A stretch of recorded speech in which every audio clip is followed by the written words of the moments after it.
here's the secret to getting nice, flat, evenly raised cupcakes with no cracks.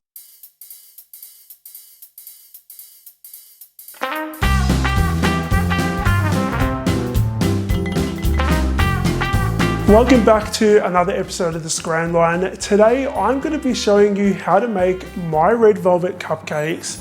I get lots of questions from you guys about what my favorite recipe is. This is it. This is my all-time favorite cupcake flavor, cake flavor, recipe altogether. My red velvet cupcakes paired with my cream cheese frosting are to die for. Now, there are two ingredients that make red velvet cupcakes really special. One of them is cocoa powder. So the cocoa powder helps give it that deep red color, but it also gives it a slight hint of cocoa flavoring. The other special ingredient is vanilla extract. For this recipe, you want to use really good quality vanilla. Speaking of vanilla, this recipe is sponsored by Queen Fine Foods. So I've been using Queen Fine Foods vanilla extract since I started this channel.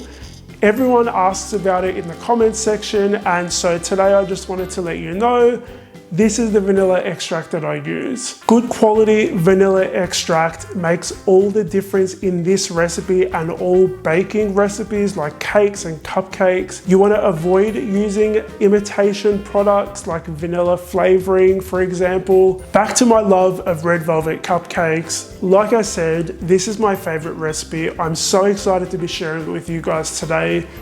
Let's get stuck into it. You want to add some flour, sugar, cocoa powder, baking powder and bicarb soda, and some salt into a large mixing bowl.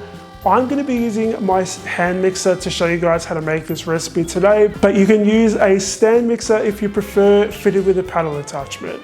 Mix, mix, mix, and once you have all of those ingredients really well combined, we're going to be adding some eggs, some buttermilk, which is also another ingredient that makes these so moist, some oil. For this recipe, I'm also going to be using Queen Fine Foods liquid red food dye. You want to mix all of your ingredients until they're really well combined.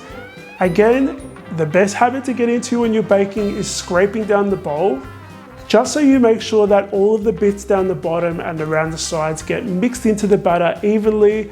And by the way, sometimes you can have like the raising agents like the bicarb soda or baking powder stuck at the bottom. So you want to make sure everything gets mixed in really, really well so that you make sure that your cupcakes rise evenly. Some vanilla extract, of course, and guys, just so you know, I never measure vanilla extract. I just pour it in. Just pour. You can never have too much. Don't pour the whole bottle though. I'm going to be using my medium-sized scoop to scoop the batter into my cupcake liner. So today we're going to be using white cupcake liners. This recipe makes 20 cupcakes. I'm going to show you scooping 12. So once you've lined them with the white cupcake liners, I'm going to be using my scoop. It's just an ice cream scoop to go around the bowl. You want to scoop it on the inside of the scoop bowl, not getting the batter on the outside because then it gets really messy.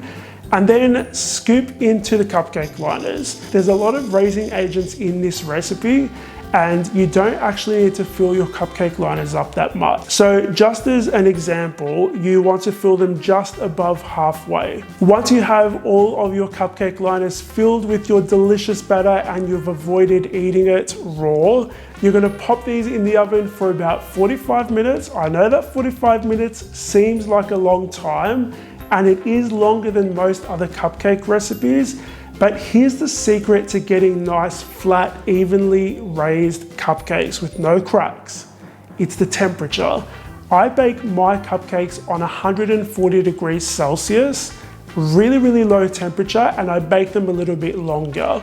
They don't dry out and they stay really moist, but more importantly, they don't rise like a volcano with cracks. So there's your tip, guys. That's how you get nice, flat cupcakes. Once these cupcakes have baked, carefully take them out of the very hot baking tin, pop them onto a cooling rack and let them cool completely at room temperature. These cupcakes, like I said before, are perfectly paired with my cream cheese frosting, and you can grab the recipe for that on my website. I'll leave a link down below for you guys, as well as the link for the cupcakes. I'm just gonna pipe these using a 1M tip because I think it's really classic and pretty. And see that little jagged thing that I'm doing with my hand? That's how I get that nice frilly texture. I am highly recommending that you guys actually try this recipe. It is incredible, and everyone needs to try a red velvet cupcake at least once in their lives. And if you're looking for the perfect red velvet cupcake, you found it. So link is in the box down below. Thanks so much to Queen Fine Foods for teaming up with me on this delicious red velvet cupcake recipe. I absolutely love using their vanilla extracts and their food dyes as well. I've left a link down below to their website if you want to see all of the other amazing products that they have. I hope you guys enjoyed watching this video. If you did, hit the like button so that YouTube can let others know about this video. Make sure you share it with your family and friends, and I'll see you all on the next episode of the Scran Line.